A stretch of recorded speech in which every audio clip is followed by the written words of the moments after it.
This is the Escape Podcast for Star Wars The Old Republic. This week, we're going to talk about the characters, lore, and some of the mechanics of the notorious Dread Fortress, but also get to a juicy bit of dev news coming from the Dev Tracker and from BioWare. This broadcast astromech is EPC 291. Jeez. And playing alongside me is Seema. Hi, Seema. How's it going? Hey, Max. It's going pretty well. We're recording on a Tuesday night this week, so we just finished MFN, which was a pretty epic one. We went and killed the golden poodle in Taboro's courtyard.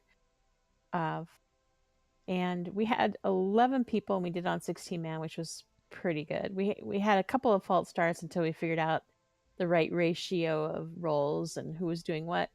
But it was fun. And then we went to Dread Fortress, oddly enough, since we're going to be talking about that later tonight. And we had people joining, and we ended up with a full crowd of 16. We actually went all the way through Dread Fortress up to Brontes, and we got a pull-in on Brontes. So that was a very productive night, and a ton of conquest points for doing Taboro's courtyard. Right. So, yeah, that was good. It was a fun night. And then last week on our ops team, the most important thing we did was we watched on YouTube a video of Tiny Shrek running agility championships at the dog show. We did do that, didn't we? And I think we did what did we do? We did the Queen for sure, because that's what we always do. We must have done something else. Yeah, I don't know. Well, that is the problem when your raid team has been together for as long as the game has been out. Kind of runs together.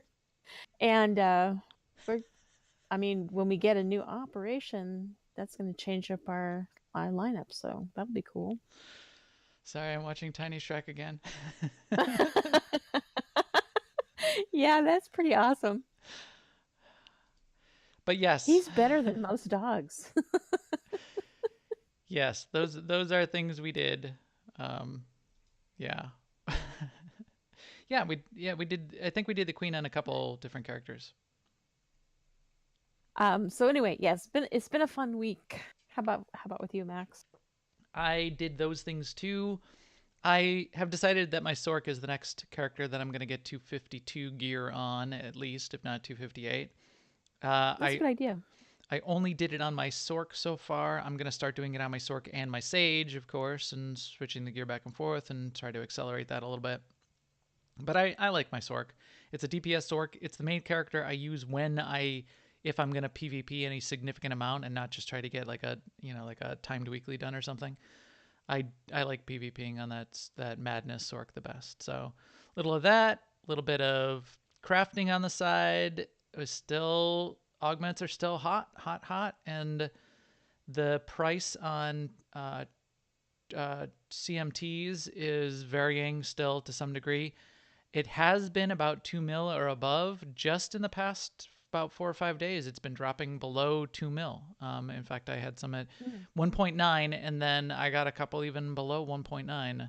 I'm having a problem because I'm trying to use up my stash of CMTs. I've got like 120, but then I'll find like a stack of 10 or something on the GTN at like a low price for really cheap. And I'm like, oh, I'm gonna buy these and can make some more, but I'm like not using up my stash. So I got to do that. So let me ask you this: when you do OSIS, do you tend to do like 10 dailies in a day? Yeah. Or do you do? I tend to. Yeah. See, I got in the habit of just doing a few each day of the most trivial ones. And I don't recommend it because but it kind of makes it. It kind of drags it out too. So I don't know. The thing I like to do is do the dailies, and while I'm doing the dailies, watch General for a world boss group that's going to form, jump in the world boss group and pug the world boss group, and then finish up the last couple dailies. So I plan it around the world boss, get the crystal from the world boss mission, and then what time of day is that usually? I target that then around prime time, because that's the best time if you're going to run those world boss groups. But sometimes, like on the weekends, it'll be in the morning or something like that. Yeah. So Yeah, because I usually will. My pattern is I like to do dailies during coffee and contemplation, which is usually in the morning. It's not the best time during the week to do the world bosses. no, I can tell you. no, it is not. All right, so that's what we've been doing. I wonder what else has been going on in the world. Now, an Imperial News Network report. We do have quite a bit of news in the dev tracker, some good stuff that's been going on. Starting back from right after we podcast last week, there was a long thread that's talking about and people asking questions about set bonuses and tactical items. Eric responded a couple points in this thread specifically about those itemization questions. One interesting thing that came up that was part of this was he did confirm that you will not need unassembled components in 6.0. And a corollary to that was you will not need masterwork shards in 6.0. So all those currencies that you're using right now, the unassembled pieces, the unassembled components, the command tokens, all of that won't be part of how you get gear for 6.0. So use them Yeah, now, so don't use them hoard up. those. Don't hoard them. He said they'll probably unassembled components will probably be converted to credits, but not very many. So make use Not of them. enough to make you rich. Right. Yeah. So I no point in saving You know them. what this means for me, right? Is I have to go and open all my crates. That's what I need to do. I keep putting it off. Sigh. Yes. I I have think you're right. hundreds of them across all my characters, hundreds of them. Hundreds, literally hundreds. Yeah, I agree. And that's a challenge. Although because you don't need any of that gear now, you can probably just really quickly just Yeah, like disassemble everything and then but what are you I going to can use do the it pretty unassembled quickly. components for? Gear, because yeah, Well, you can I'm gonna remember buy you can do crystal. 2,000 unassembled components per week and get 2 crystals, 500 for the first crystal, 1,500 for the second crystal, and you can do that. Well, you can only do that per character, 500 and then 1,500 per character. Right. But I think I could easily spend them all 500 at a time. yeah, I won't even go to 1,500. But so might as well start um, doing that now and at least turn in 500 a week and get a crystal, and then every 2 weeks you'll get a piece of 252 gear. I mean, even on characters that could use it, I disintegrate all the gear, right? Because they're gonna get Right. much better gear in like 5 minutes, right? So the only thing I keep are gifts and Jawa junk. I tend to keep Jawa junk. yes, I tend to keep the Jawa junk, right? But if you leave that in So your stash, it'll just continue to stack up. So yes, it then will. and then that'll like go down into the stack that's already there, and just the couple new things that aren't in that stack will pop to the top, and you can just Right. disassemble those two things pretty quick. And I have thousands of the other thing that you get. Pets. I've been keeping in the cash from day Oh, one, the tokens, basically. the command Yeah, tokens. yeah. I have been using some of those for the crafting because you buy that Iocath Recombinator, I think it's called, with command tokens. Yes, So that's yes, useful. that's right. All right, what else we got in the news? So we also had a small game update this past week, 5.10.2b. Mm-hmm. It was basically to put to announce and put the new astromech droid in the game. And the deal was if you were logged in by May 6th, which May 6th is in the past now, um, you would get this astromech. So we will be seeing them now in your in-game mailbox by around May 10th. I'm looking forward to it because it was a cool looking one. I mean, they're Yeah, all cool looking, but you're right. astromechs are the best. But it was a really nice paint job. I really like the Yeah, it's a little sort of like black and red and yeah, stripey. yeah, I forgot there's a coppery, yeah. picture of it around here somewhere, but yeah, that is pretty quick, pretty cool. And then it was also meant to correct an issue that was causing some hitching or performance issues when you're inside a stronghold. I didn't really experience that, so I can't say by experience if it was fixed, but it was meant to fix that. Yeah, I didn't really notice that either. Also up in the news, there's a new build on the PTS. So a bunch of things happen with the PTS to get changes to Dantooine. The new the complete set of rep rewards are out there on the PTS on the vendor. Previously, it was only the decos. We went through the decos last week when we looked at that vendor. There's more things there. 2 new hidden entries in the codex. Interesting. Maybe that's related to that thing that we were trying to find last week, if you remember that. Yes. We're going to have to go back in there. I've not been back in there over the weekend. I should have. I didn't read through all the patch notes. I'm just reading them now, apparently. This is show prep for you. We'll do it live. The number of missions to complete the weekly has been adjusted downward. It was 12, and now it's 10 and 5. Okay, so you don't have to do, because you only get 6 and 3, 6 normal and 3 heroics are all you get in a day. So you had to basically do the complete set 2 days in a row. Now you don't have to do the complete set the second day. And then some extra bug fixes. That's part of that. Go check out Dantooine.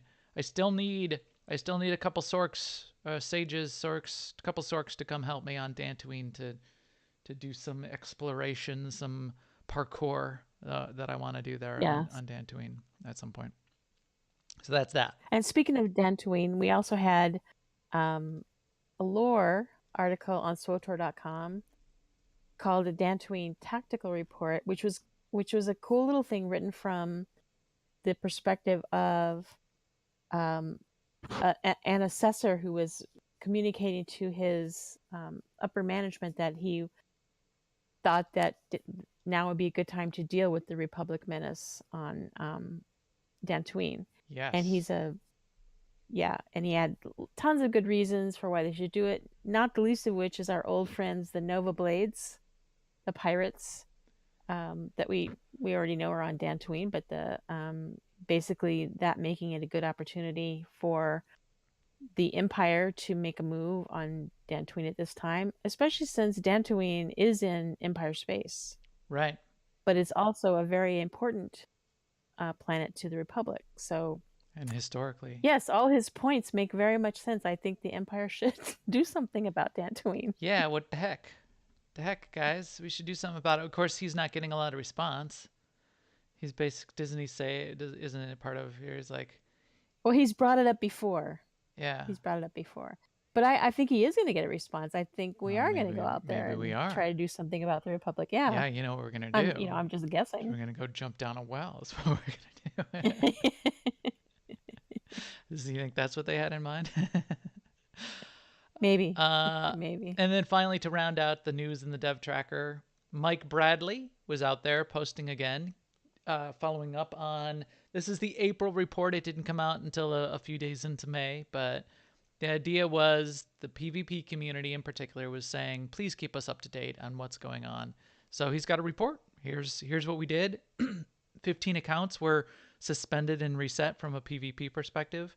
And then he added some more narrative about, yes, they got the feedback that it would be nicer to have some new ways and easier ways to report cheating. Also that, yes, we do the same kind of punishment of cheating in unranked PvP. There's not really win trading that goes on in unranked. There is, though, hacking and those kinds of things potentially. And if they find any of that gets punished in the same ways. And then he had this really interesting write-up that we were talking about a little bit before the show started, which I really like, and it's a new dev term called death volumes that I want to remember and think about and talk about. We run into these all the time. In fact, we were here we're broadcasting here live from inside the Dread Fortress, and if you jump off the bridge and try to jump into the lava, you don't have to get all the way down to the lava. So do you see how I was even still up on the rocks and I died? Yeah. That was because I hit a death volume. The death volume are areas and volumes and basically invisible blocks that if you cross the boundary into that block, into that volume of space, your character gets killed. The reason he wrote that up, and he says, I'm going to write up this thing. I'm going to tell you about death volumes. Stick with me. This has to do with PvP as well. He said they're getting a bunch of reported instances of where someone's saying, hey, I was by the door and somebody insta-killed me somehow. he's saying some of these might be due to, and tend, it seems like from what they're looking at, some of them are due to people encountering some of these death volumes. And they've created more death volumes in some of the PvP maps so that you can't get into places you shouldn't be depending on what's going on in the match. Like in Voidstar, if the doors are closed, they've now, it sounds like they placed a death volume on the other side of the door. However, if you sort of push yourself into the wall in a weird way, or you glitch into the wall just a little bit, you might touch that death volume and die. And people then are dying at the door and going, somebody's hacking me. Right. And in that case, Right. it's not. What he did say though is, okay, we get that. Then that's frustrating. We are taking a pass through of where those death volumes exist and where they don't, making sure that where they exist, they're maybe a little bit further back behind the wall, so there's less Right. chance of, More accurate. yeah, Yeah. more accurate, more well placed, so you don't accidentally touch them when you're not supposed to. And where they don't exist, or where they do exist and still people are able to either get around them a little bit or something, they're going to spread them out. They're going to make them bigger, and they're going to put them in extra places so that you can't like get up on some high ledge that you're not supposed to be with your sniper and kill people where somebody else can't get to you, or whatever the case may be. So cool idea, cool, good. It's really fun to get this sort of peek behind the curtains of the way the devs are constructing this. The concept of a death volume now makes a ton of sense to me now when I think about it. I'm glad they put that little note in, so that's cool. Mike Bradley, I tell you, he's not the hero we deserve, but the hero we need. Yes, yeah. Thanks, Mike. This is I'm sure the PvP community appreciates it, even if I didn't read the forums. they I am they afraid to read the forums, obviously. But to borrow a term from other popular podcasters, they I tend mean, to be a shit show. a lot of people, a lot of people are afraid to report on actions because the whole, then you give them information to use even more exploits. But I think he's hit on a way where he can show that they're doing stuff, and he can enlist everybody's help. And it's a good compromise. I like it. Yeah, yeah. We really appreciate the communication as well, just in general. So that is game news. In guild news, couple quick things. I wanted to call out something that we're doing with some of the MFN nights, starting with tonight. We've been taking a lot of we use operations quite a bit for our mandatory fun nights. Our guild fun nights are on Tuesday nights.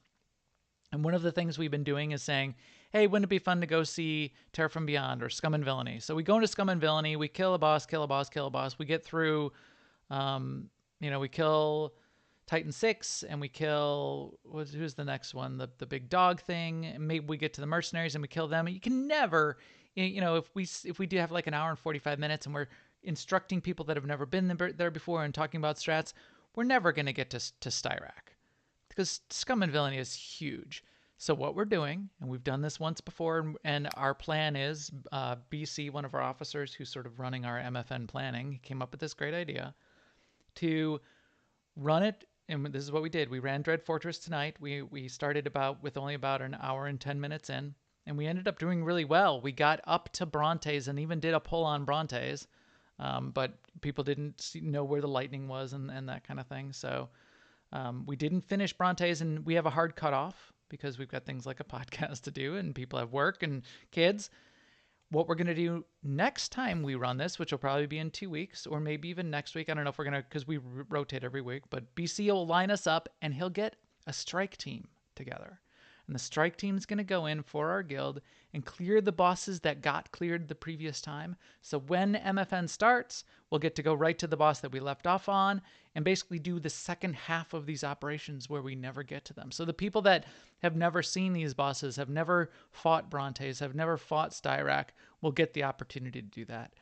I think that's really cool. So I wanted to call that out. Yeah, me too. I like it. What else we got? Guild news.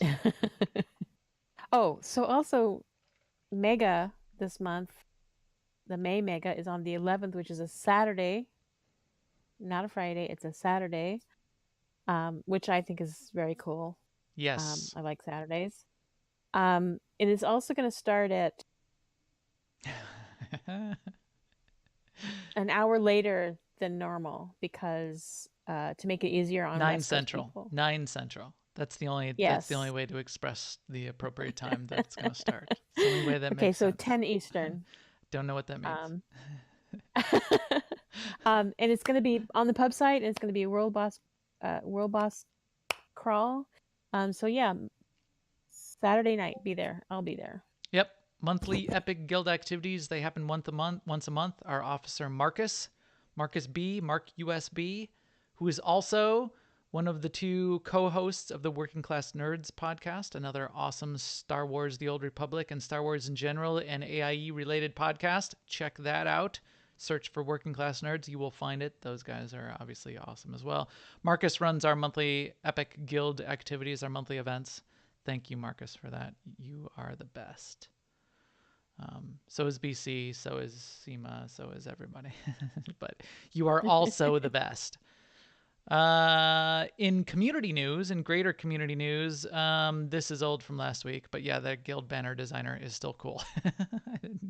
Didn't come up with something new from. Oh, definitely keep an eye out. I'm starting to see things trickle out.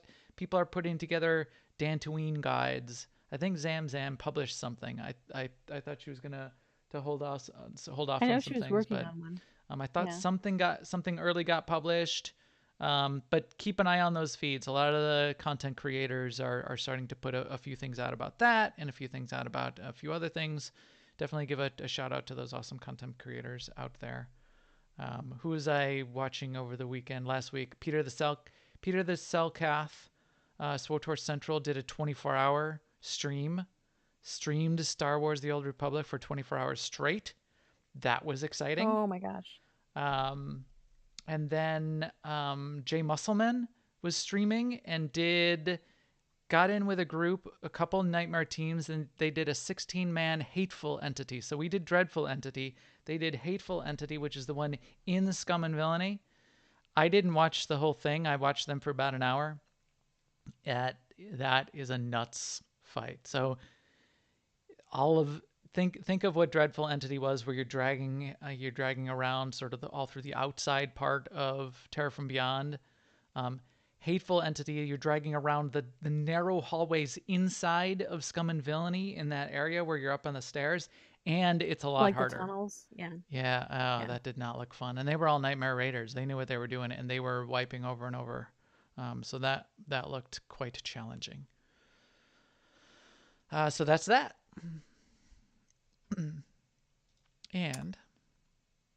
And also, shout out to the chat room, our awesome chat room. Thank you guys for showing up, helping us, keeping us honest, and just being all around fantastic people. Yes. Thank you for being in there, helping us get the show started, answering our questions, keeping us straight, making us look smart, because we read things out of the chat room and people go, wow, how did they know that? So that is, in fact, I did pick up, I was streaming just prior to this for our MFN night, and Lady Ran was in the chat room, and she told me a bit of trivia about Brontes, which we will tell you shortly, because next we are going to be talking about Brontes. Brontes says this. You don't yet know the danger that you face. Yes. I like that voice. Yes. So that sound effect is here. You can see there. Go to SoundCloud and search for Dreadmaster Brontes. Someone has put together a playlist of every single voice. It sounds like they must have been extracted out of the game files or something, because they're very clean like that. Here, let me play it again. You don't yet know the danger that you face. That's not exactly how it sounds when you're in Dread Fortress. In Dread Fortress, it's a little bit more modulated, and there's a little, so it's she's got More her mask scary. on. It sounds scarier. So that must be like the cleaned up, extracted version. Really good voice acting, really good voice there. But that's Dread Fortress. We are in Dread Fortress. It was BC's idea to do this. Let's do 2 nights. Let's do the first half, second half. Let's do something harder so we can take our guild in there, some people that have never seen it before. Let's connect it to the story that we've had all along. So if you remember, few weeks back before everything went crazy with Star Wars Celebration. We were talking about the Dreadmaster story. This is the penultimate part of the Dreadmaster story, which is the second to last operation which tells their story. It's Dread Fortress. So if you remember here in the story progression, we went and we killed Styrak in Scum and Villainy. We went to Oricon. We did the dailies. Oricon was the new base of operations that the Dreadmasters were going to launch their invasion of the galaxy from. They established their seat of power in the Dread Palace. The Dread Fortress is the gateway to that palace, guarded by Brontes and Brontes creations. So that's where we are. So we did most of it tonight. Do you want to explain? So we're not. So this isn't a guide. We're going to mostly go through the story lore. We'll walk you through some of the places. I've got some screenshots and pictures. We just wanted to show it off a little bit and show our appreciation for this place because it is cool. So we did it tonight, Seema. What? I guess let's just start with something fun. What's your favorite part of Dread Fortress to start off? Is it this bridge? I bet it's this bridge right here. That is a great question. I would have to say it's either the Brontes fight or the Draxus fight. I like both of those. Right. Or Corruptor Zero. I like Corruptor Zero. So everything except Nephra, apparently. and I don't hate Nephra either. So I like this place. I like all the fights. No, in fact, back in the day, I loved Nephra. Nephra was the easiest fight. Nephra was also the easiest fight in all the modes, in hard mode and nightmare mode.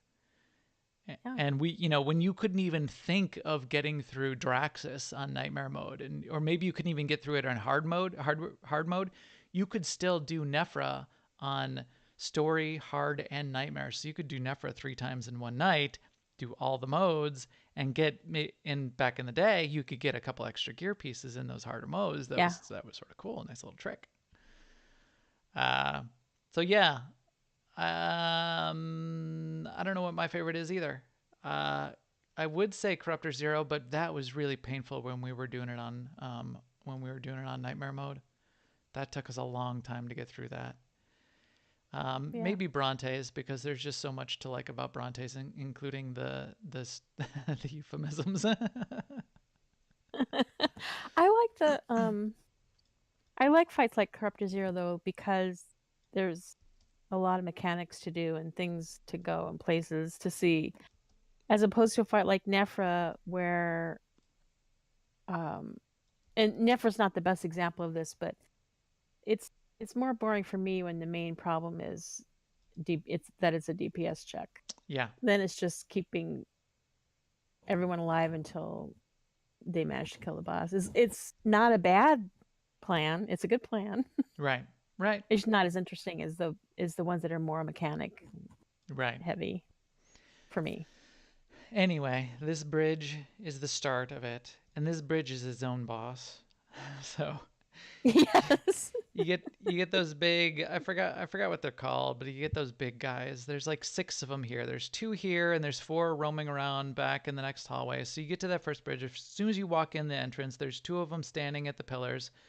They have a big knockback, and if they're facing the group, everybody gets knocked back. And you're on a bridge with lava on both sides, and inevitably, except for tonight, what the heck? We even had new people who had never been in here before. We explained it a little bit too much, I think. We had a tank that had never tanked it before, and we had new people who had never been in here before, and nobody fell in the lava. So there I am. Now I'm laying. Well, one person did. Oh, one person did. One person fell in the lava. But no tanks did. Which I don't know, between on our old team, between our 2 tanks in Maka and Brew, one of them would go in the lava every week. Even by the time we were doing it in nightmare mode, it's like, what the heck do you mean? So this is me laying in the lava. But even if you died on this trash, it's not a boss fight, so you can just return to area start and you appear right back here on the door, sometimes just in time to get knocked in the lava again, which is always fun. But that's the fun start to the fight. Then you get to the first boss, which is in this room over here, right up ahead. And I just like whoever wrote the the name of the boss and the lore and what Bronte Yeah. says about it. That is one of my favorite things about this, and Bronte's voice and the description. So Bronte's deal is science plus the force plus life, mashups of all of those to mutate and create like scientific mutations. So it's not Bestia who's dark, who creates dark mutated creatures. Brontes likes the science mixed with it. So Grobthok is a really good example of that. But even Nephra was just both alchemy plus science to create this mutated giant beast, which guards the way. So Nephra is a she, it's described as she, and her name is Nephra, comma, who bars the way, which I think is a really cool name, just to start it off. Right. She's meant to keep us out of the Dread Fortress. Right. So she's barring the way. She's not even, I mean, Draxus is the gatekeeper, but Nephra just bars. She's a big creature that bars the way. This is what she looks like. She's one of these. But pretty easy fight, right? And the other thing, Yes. in fact, I can probably pull it up here on SoundCloud. She will collect her toll in blood. That's what Bronte says about Nephra. So you tell us about the Nephra fight real quick. Again, not a guide, but we'll give you a little bit of an overview, and I will find So her the biggest mechanic about this is you need 2 tanks. They need to stand really right on top of each other, because there's a cleave that she uses that the tanks have to share. Right. Additionally, from time to time, there's robots that will come running out, and they will stop and explode. And if you're within range, then you will get exploded upon. So what we used to do is we used to just keep an eye out for them and just run out of the red, just like normal raiders. But you can assign one person from the raid, usually a ranged person, to pick up each droid as they come in and call them over towards that person. And then that allows the raid team to just stack up all together behind Nephra. In fact, this is going to be a little Inception-y. I did record the fight tonight, but for the first couple fights, I recorded it with the same overlay. So now if you're that is Inception-y. if you're looking at the stream right now, it's the overlay inside the overlay. Anyway, so here's Nephra stomping around. Here's us fighting her. So here, see this droid. Here's the droid that comes down. I shoot it to keep it away from the group. Otherwise, it's going to run to a random person. And then it makes this big giant circle on the ground. And you just have to step out of it if you're the ranged person who's pulling it away. If everyone else is spread out, then it'll still run to that person and everybody needs to run out of that circle. It was the worst when you would let it run to the tanks, because then the tanks would have to like run over here or something, and they both need to stay together to share the cleave. They have to run blah, blah, blah. like a three-legged race kind of a thing. Yeah, so that was a little crazy. Then the debuff goes out. You got to cleanse that off yourself. Did you mention that? The last thing is there's a debuff. Yeah, in story mode it's really kind of trivial.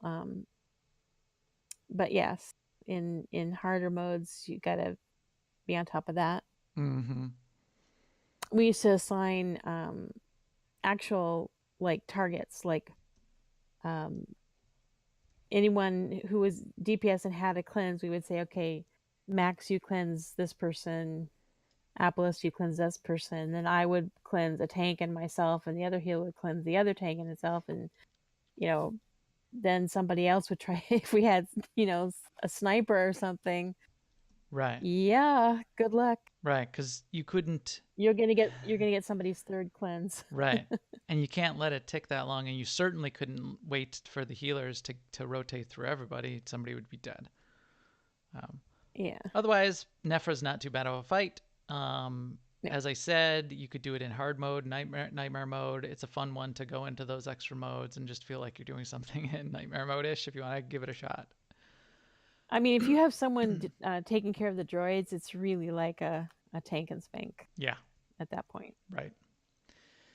Then, this used to be one of my favorite parts of the whole place as well. In fact, I've got a picture of the map. I think there's a map of it on Delphi, who's got an advanced map of this. So in story mode again, you don't have to worry about this. It's not a thing in hard mode, nightmare mode, or when it was originally released. If I hit M here, look at this map. So there's these gates on the sides, and this south gate here in front of you was closed. So all these gates start closed, right? And what would happen is you couldn't get through this front gate until you got all the way around through each of the side gates to open this center gate. You'd have to take a team of 2 through, so like say 8-man. You'd have to take a team of 2 people through the left, 2 people through the right, and 4 people up the middle. And in order to go through the left and right, these crystals on the sides of the gate, 2 of the people who were going to stay here and go up the middle would have to channel those crystals to open this gate. Then the 2 people going on the left would need to go down there. The 2 people go right, go on the other one. And there is both mobs and more crystals to click in certain orders inside these side pathways that, like, when you get to here, the right-hand group would need to channel their 2 crystals until to allow the left-hand group to get through their gate. And then vice versa. The left-hand group would have to channel crystals to allow the right-hand group to get through their gates. And you'd have to be soloing some mobs, and you might not have a healer, so you either have to have some self-heals or a tank or do something to get through those gates till you can wind your way through till you get all the way through to the end where you're channeling a couple crystals to open the south gate, and then the 4 people need to go through the south gate here and kill a bit of a mini boss that's standing right here. They kill that mini boss. Dang it! So that my game is disconnecting a couple times a night now. It's disconnecting. It'll come right back. I'll be able to just connect back in, but at least the stream's still going. So anyway, while that's just reconnecting on the back end, I can still show you because I've got a picture of it. Here it is. It's right team goes through here, left team goes through here. All of these, number 1, number 2, number 3, step 34, step 78. I think that's number 7 and number 8, not step 78.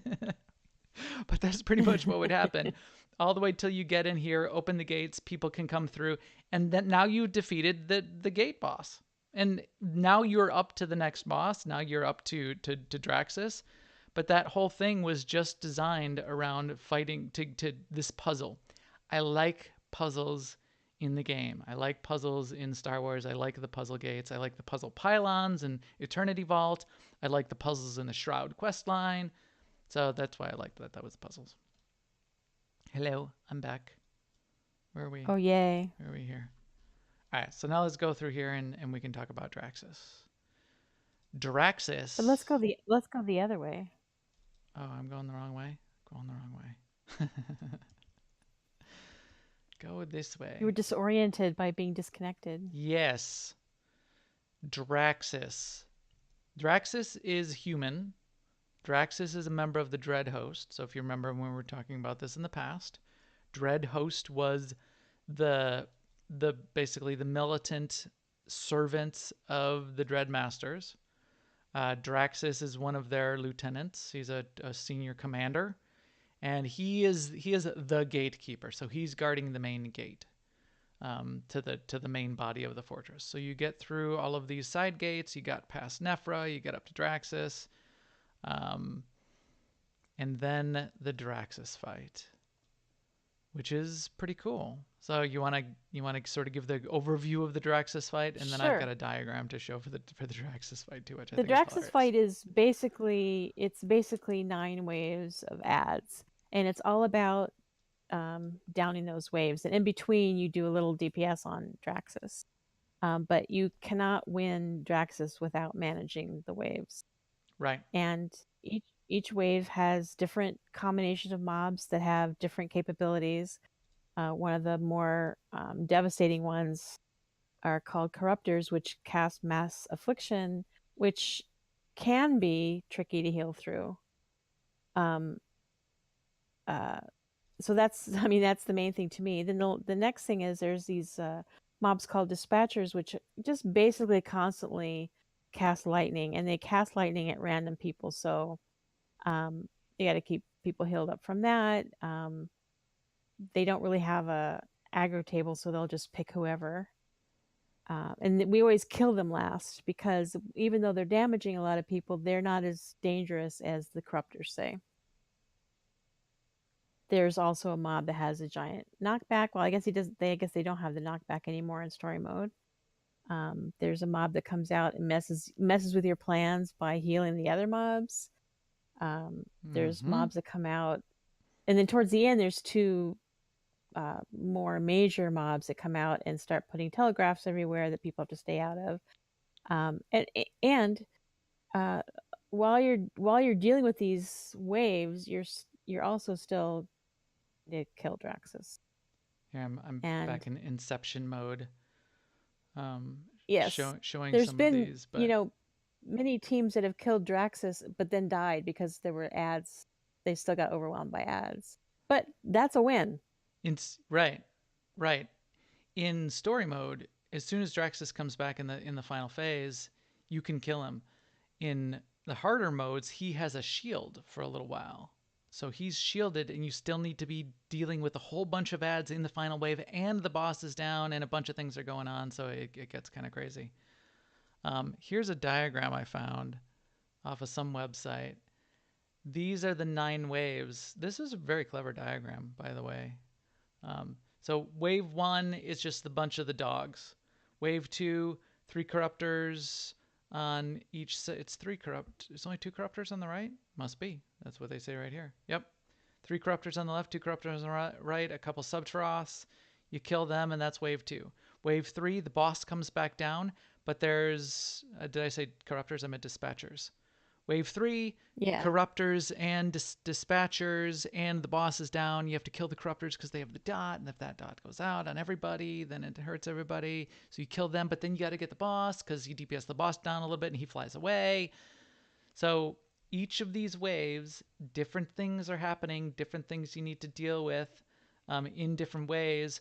This is a really good chart because if you had this it up, is. and it shows makes where it very they clear are which and kind of mobs they are. like this guy, the Despoiler, he's the healer one. So now you can see here in wave 6, the Despoiler, you CC that one because you still got to kill the corruptor because you can't let that dot go off, and then you can go back and you can burst down the Despoiler, and then you kill the corruptor, kill the dismantler while you're dealing with these guys, which have the knockback, and they gotta get bursted, blah blah blah blah blah blah blah blah blah.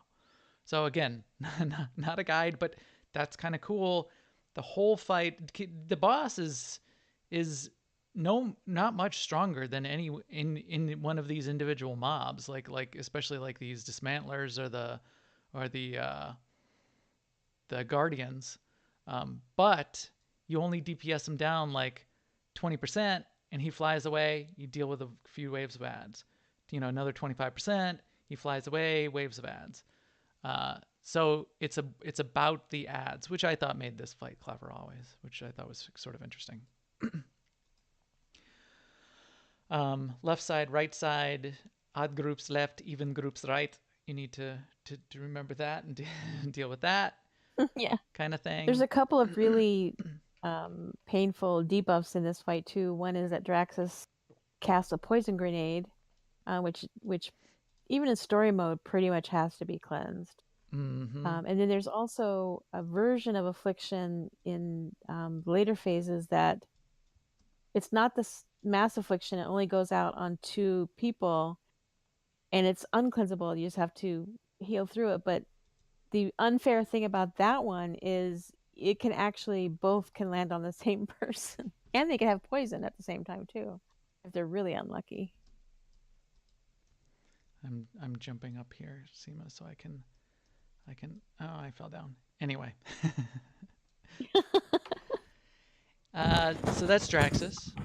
Again, he was part of the Dread host, and then we get to another one of Seema's favorite kind of creatures. Well, first we get to this hallway, which is another really fun part of the operation. Used to be epic. Used to be epic. In fact, I think in the Here's harder how you modes, do this room. You probably in stand nightmare right mode, here and don't ever epic, move. Yeah. There's packs of droids. In fact, I can probably show them here. I wish I would have thought of making this full screen sooner. But there's packs of droids. Here's me dancing on the fire during the operation. Stop it.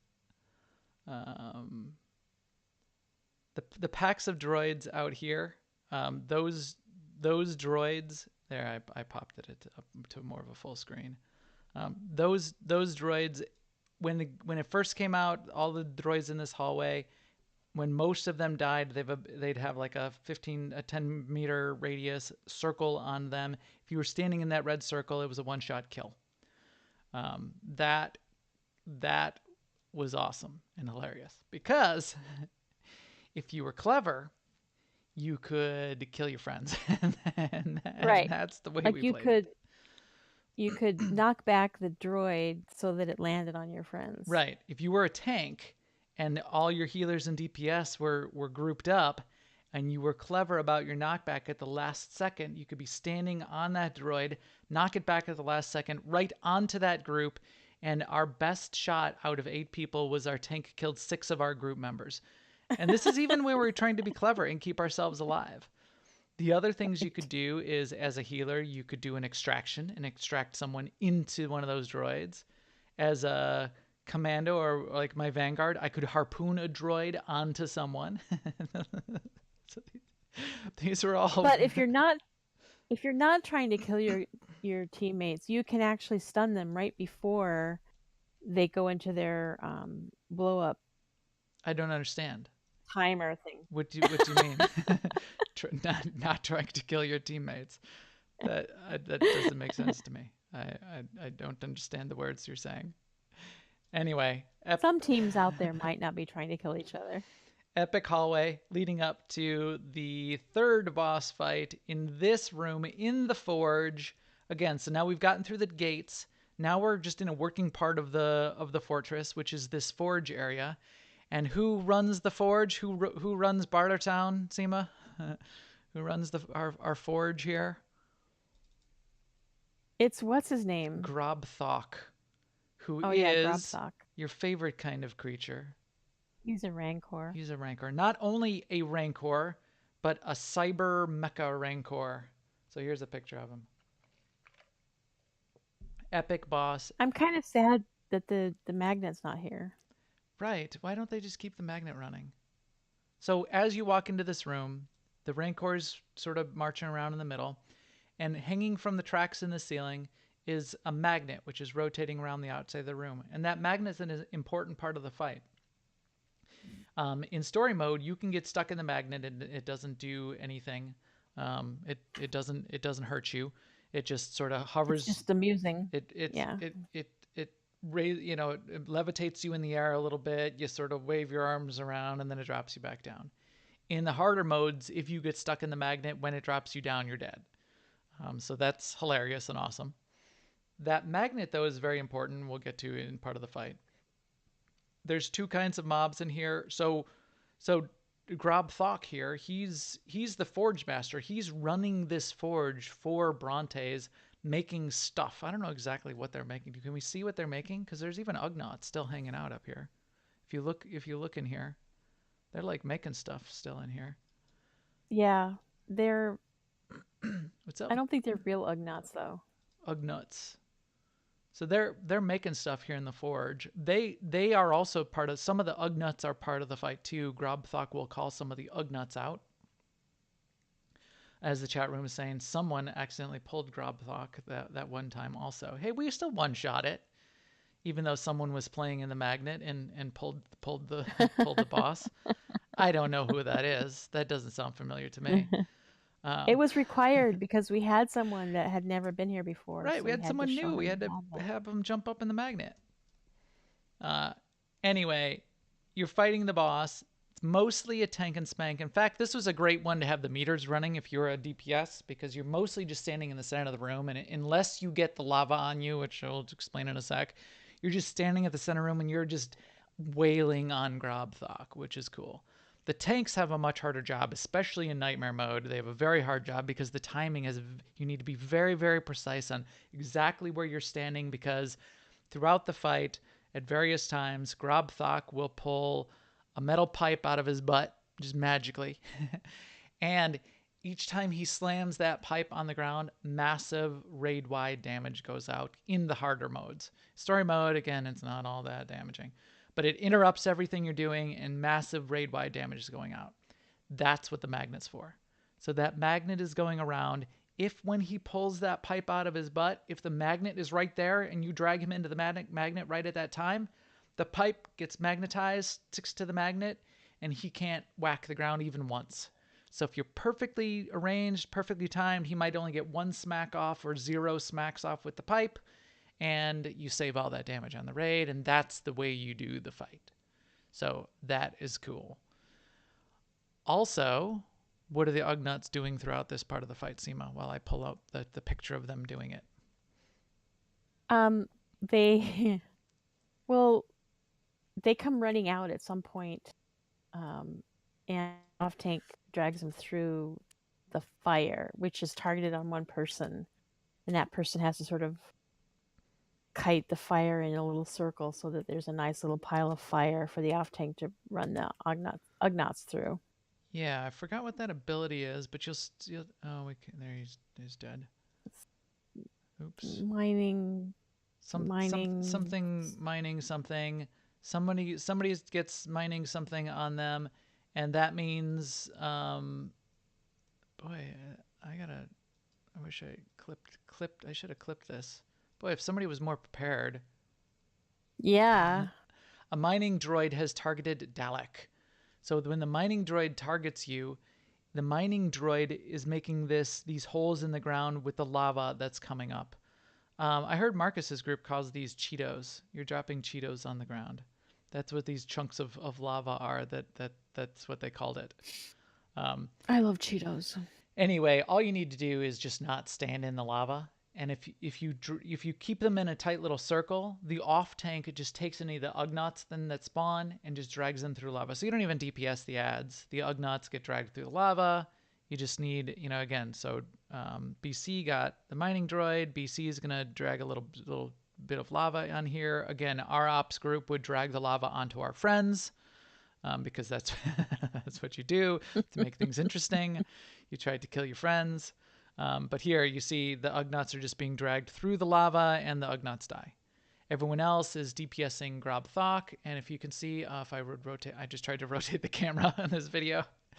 He had a big pipe. The pipe was magnetized. He couldn't slam the pipe on the ground. We're shooting Grob Thok and we kill him.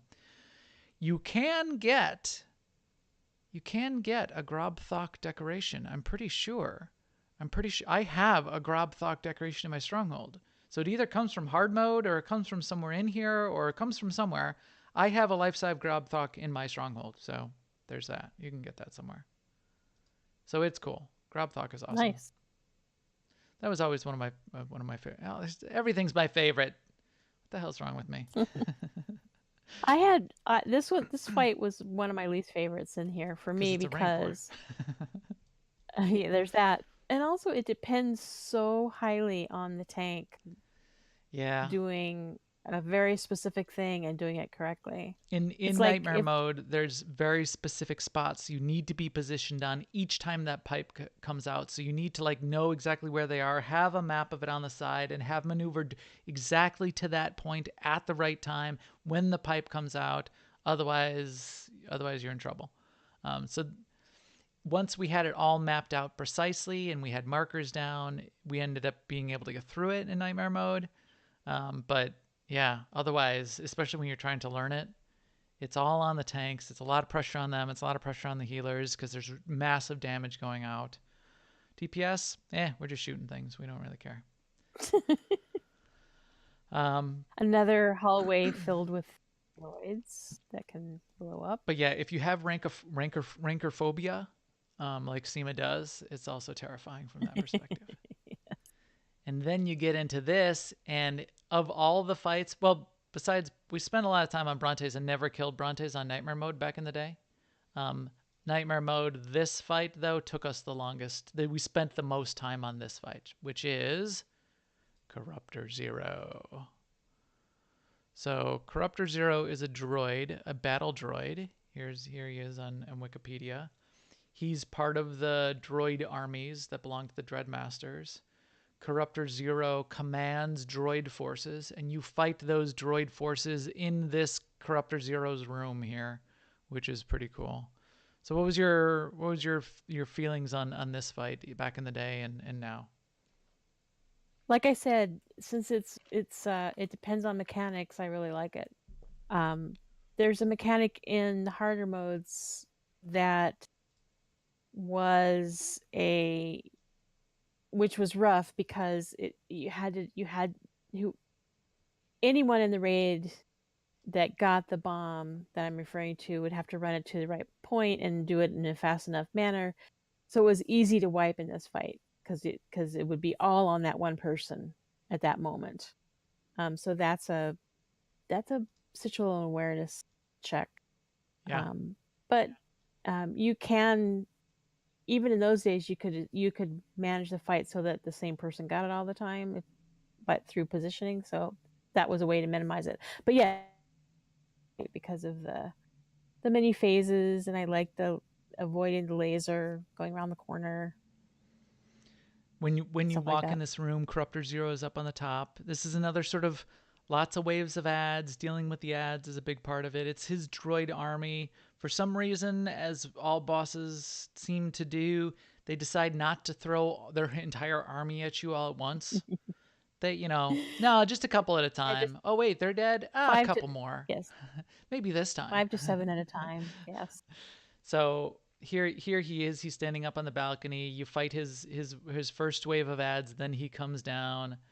Let me go to the laser part at the end. There's a bunch of circles on the ground. There is much harder things to deal with in nightmare mode, like the mines, like the big death circle of death around that stuns you around Corruptor Zero. But the big Yeah. laser at the end is the fun part. So you take him down at the end. Here he goes. He's going to shoot the big laser down the center of the room, kind of like Tabora's courtyard. And then he shoots the laser 4 times, and then y'all collapse back in on him and kill Corruptor Zero. And Bob's your uncle, as we used to say. So that He has is a that. thing that a lot of bosses in SWTOR have that I find annoying, which is because I like to have the boss on focus so that I can see what he's casting. Mm-hmm. So, like you showed him, standing up on the ledge where he starts out. Oh, right. You can target him and put him on focus there, but once he jumps down, you lose. It's like he's a different NPC, so you don't have him on focus anymore. So you have to keep refocusing him. Right. And Yeah, a lot it's of a pain. bosses are that way. Every time they get into a new phase, Drax's is that way. Every time he comes down, you have to focus him again. Right. Yeah, that is a pain. I didn't even think of that. But that in particular in this fight, because when he starts up there, he basically despawns and respawns as a aggroable mob, and he's not aggroable when he's Yes. up there. Yes. It's a little bit weird. So that is the second to last boss, and then the last boss. Oh, did you hear her? There she said, when you walked through there, Yes. you walked through that door, she said, We're obeying closer, her. We're coming closer. closer. Did you hear how the voice is a little bit modulated? Oh, because we didn't. Yeah, there The should trash be reset. We're not going to be able to go in there. Yeah. There she is. No. She's right there. Except wait, you're going to kill us. I guess That's okay, right? I guess that's okay. So this is a trap. You think you've gotten to Bronte's and she's right there. Guess what? It's a trap. It's a trap. You jump in here and a bunch of Subtroths come out and you have to fight them, and you have to fight through a whole bunch more of these hands of Bronte's and fingers of Bronte's until you get to the last room where Bronte's is at. But I do have that in video here. I can at least show you the start of the fight. We didn't finish it, but we went through. There's Bronte's. She's got those wings of the architect, those Doc Ock things coming out. In nightmare mode, that's the mount you can get out of this fight. That's what everybody wants. The elite players in the game, they run around fleet with their wings of the architect on. I don't have those. That's why I'm saying it in that sassy voice. That's why you're salty. Didn't even want those anyway. But this is a cool fight too. It's also a great fight to speak in euphemisms because there's fingers and hands and balls. So there's lots of things, ways to literally say the strats of the fight, but sound really funny. Like there's 6 fingers, there's 3 on one side and 3 on the other side. So Makia or Corley, then when they're assigning people, they would always give me the middle finger, as one does. in nightmare mode, the final phase, there's balls coming out, and the tanks each have, they're tanking one of her hands, and the tank has to slap the balls with their hand in order to finish the fight. And if you're not slapping the balls with your hand, then you will wipe. Finish the fight. Yeah. So, etc., etc. That just the 12-year-olds in all of us just found that hilarious to say every single time. Who's got balls and who's slapping the balls and things like that, as one does. But hilarious. Fight of many phases. Fighting a Dreadmaster is never simple. She's got a starting phase where you're just fighting large hands and fingers. I think we're gonna let's kick off the fight here a little bit. Let's get into that. This is us explaining the fight for 8 minutes out of the 10 minutes we had left to fight her. But again, we had people that had never been in here before, so that's what we wanted to do. We're putting a bunch of markers on the ground because there are phases in here which will kill you if you don't know what you're doing, especially sort of like the lightning transitions. But here, there's 4 fingers on 16 person. You got to kill all 4 of those fingers, then you go back to the hands, and the hands go underground 3 times, and you kill those hands. They go underground the 3rd time, and then this lightning round starts, which is you need to be running around the outside because multiples of these hands will be coming up, and they're connected by a stream of lightning and a lightning circle around each of the hands.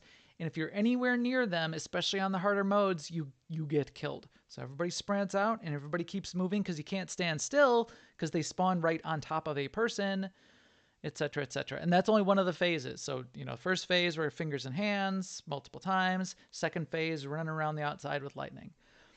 You'll see us do that here in just a second. 3rd phase, she comes back to the middle. She comes back to the middle, and then who comes out, and who do you get to fight? None other than Mr. Kefus. More clones of Kefus, multiple clones of Kefus. So this is so far in the game, the last time we get to see Kefus in a boss fight. Not necessarily ultimately the last time. We'll see if he comes. I hope he comes back someday. You can never have too much Kefus. But clones of Kefus, again, she combines science, technology, and life. She spawns multiple clones of Kefus. You have to DPS those clones of Kefus down, back to Brontes in the middle. Then she starts what we call the clock phase. The clock phase, she gets to the middle. She gets a stream of lightning. Here we're in the lightning round. You're seeing on the screen. So you'll see this circle of lightning and this beam of lightning going off. Everybody needs to sort of keep moving around the outside. In the harder modes, you cannot stand still because if it like there, one just spawned at me, but I was still moving, so it was ended up behind me. Someone else must have been standing still and got killed or ran through some of the lightning. Can't be too close to other people, blah, blah, blah. It's difficult. And this is where we were just started wiping because we got a couple people killed by the lightning, and Kefus is going to come out now. Kefus ended up getting turned towards the group because the off tank had never tanked Kefus before.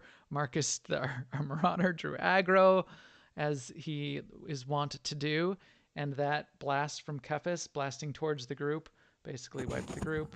I stayed alive a little bit longer though. As you can see there, me surviving.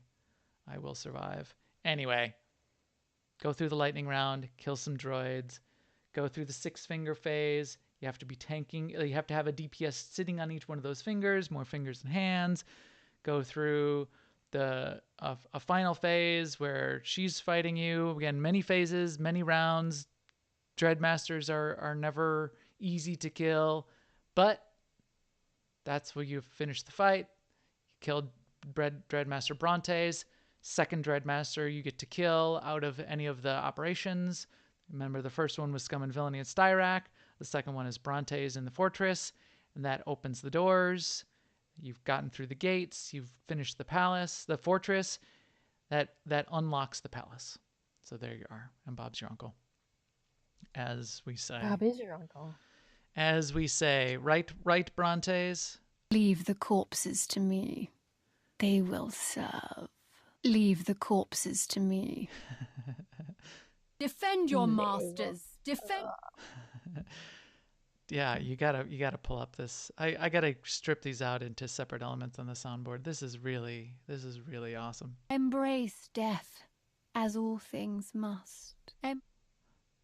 Good stuff. Good stuff. Good fight. Good place. Good instance. So we did this before in the podcast. I didn't do that in the intro. We did this in October of 2013, episode 8. Look it up. You can hear the first time we went through this and hear what has changed in our description of the fight since then. I don't think we did video back in those. Episode 8, I don't think we had video at all. We did not do it live, and we did not have video, so it was just audio. And Seema's notes on this fight were, we apparently called her Sweet Miss Brontes or Miss Doc Ock. Apparently. That is funny. So that was a thing. So there we go. Anything else as we wrap this up? Seema, we're probably going to talk about Dread Palace at some point very soon then, aren't we? Yeah, I mean, after you kill Brontes, there's still 5 more fights. Dread Masters. Four more masters, 5 more fights. Yeah. Right. Exactly. And can't wait to talk about those next. But that is enough for tonight. Our EPC 291, who from here on wants to be known as EPC 291, who broadcasts the podcast. We're going to kick EPC 291 out an airlock to broadcast this podcast to all of you. Please keep up with us on Twitter, at MaxTheGray and at AIESEMA. And if you know any cool people that should be playing the game with us, tell them to come check us out. They can check out the podcast at newoverlords.com or YouTube or live on Twitch, usually on Tuesday nights. They can come find our guild on Starforge and check out our guild website at aie-guild.org, where they can get a link to our Discord. They can jump on Discord or jump at the game and say, hey, Max, hey, Seema, hey, any of the officers, anywhere there on Discord, give me an invite. Imp side, pub side, we got it all. And with that, we will talk to you soon. Later, everyone.